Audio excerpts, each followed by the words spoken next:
哎，你这土豆怎么不拿？一看你啊，就是新手司机，老司机啊都会在车上放一袋土豆的。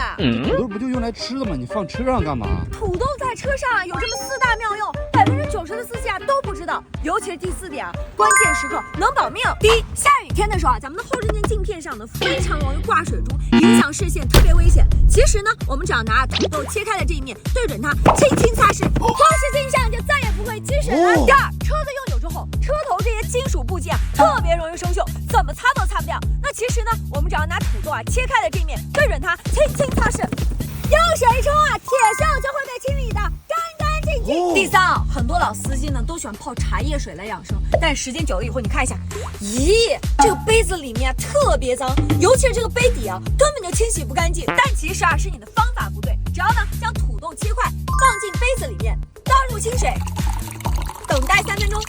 OK， 时间到了，看好了啊。